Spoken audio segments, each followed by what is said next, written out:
नमस्कार आपण को मो यूट्यूब चैनल को बहुत बहुत स्वागत।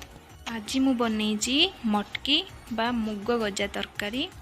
देखंतु आकु आमे भात किंबा रुटी सांगरे भी खाई परिबा, परोटा सांगथिरे भी खाई परिबा। देखंतु मु मुग नईची धड़ा मुग। मुग को मु दिन बेले 8 घंटा पानी रे भिजेई की रखिथिली। भिजा मुग को मु गोटे ओदा कॉटन कपड़ा रे रात सारा बांधिकी रखिथिली। देख हमर गजा मुग प्रस्तुत। एबे आमे मसाला प्रस्तुत करिबा। सेति पय 2टी पियाज, अल्प अदा, गोटे बुदा रसुण नैची। एबे काटी की रखिथिबा पियाज को अल्प पानी दे पेस्ट बनै दबा और रसुण अदा को भी पेस्ट बनै दबा। कड़ाई रे 2 चम्मच तेल नैची, अल्प तेल नैची काहेकि ना पिल्लांकर स्कूल टिफिन पाई बनौची। जीरा को पके दबा। जीरा फुटिला परे जेतिकी गरम मसला थिबो आपन दालचीनी, छरिला, तेजपत्ता ऐड करि परिबे। गरम मसला रे भल बास्ना आसी थाए। एबे आमे अदा रसुण पेस्ट को ऐड करिबा। पिठा बतिया रे भल से चलै दबा।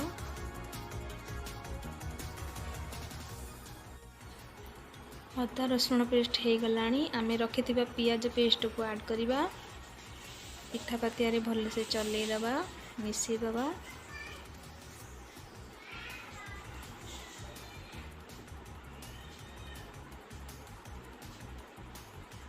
अल्प लूण दबा कहीं ना जल्दी हो जिवो मसला।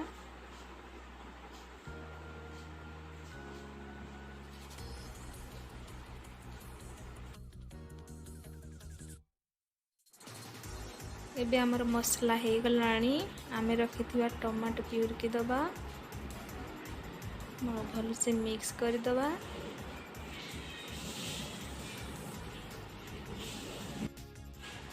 एमिति पिठा पातिया को चलेला परे 5-10 मिनट पर देख मसला रो तेल छाड़ी गलानी, मसला हो गलानी।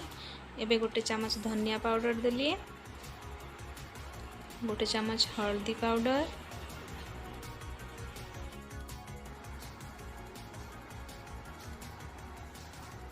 अल्प जीरा पाउडर, काश्मीरी लाल पाउडर दीजी। आपण रेगुलर लाल मिर्ची पाउडर देबे, कंचा लंका भी ऐड करि परिबे।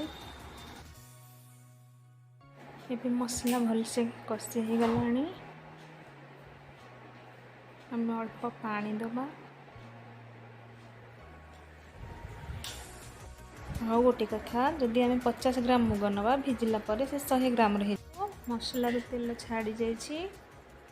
एबे आमे मटकी को दे दबा बा गजा मुग भल से गोले दबा।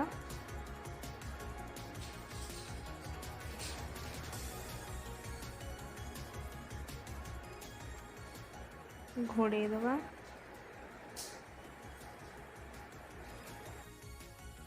एबे मटकी रो काढ़ी नहीं घोड़नी। अल्प लूण दबा, आपण स्वाद अनुसार लूण देबे।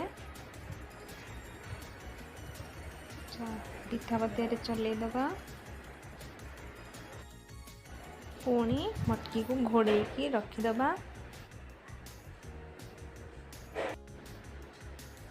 एबे घोड़नी को काढ़ी देइछि। सिजिला पर्यंत सेमिति कवर करके रखिबे। अल्प पानी देबे कहीं ना मटकी सिझी जाइथिबो। बेसी पानी रो आवश्यकता नहीं, अल्प पानी देबे। पुणी कवर करके रखिदबा।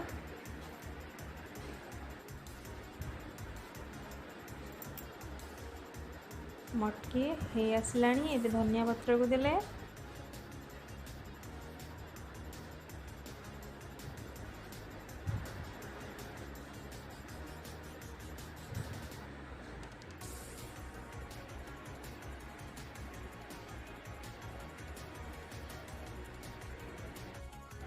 एबे हमें घोड़े दबा। एबे हमें घोड़नी को काढ़ी देजे कहीं ना आमर मुग गजा तरकारी हो जाइए। भल सुंदर देखा। देख केते सुंदर देखा, भल से हो जाइए।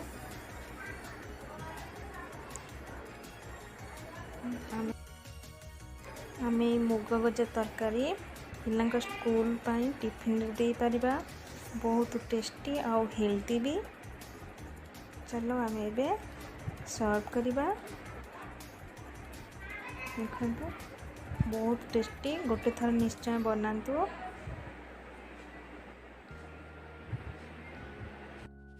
मुग गजारे फाइबर, आयरन, प्रोटीन थाए। छोट पिलाठू धरी समस्ते खाई पारिबे। बहुत ही हेल्दी टेस्टी। निश्चय बनातु। Thank you.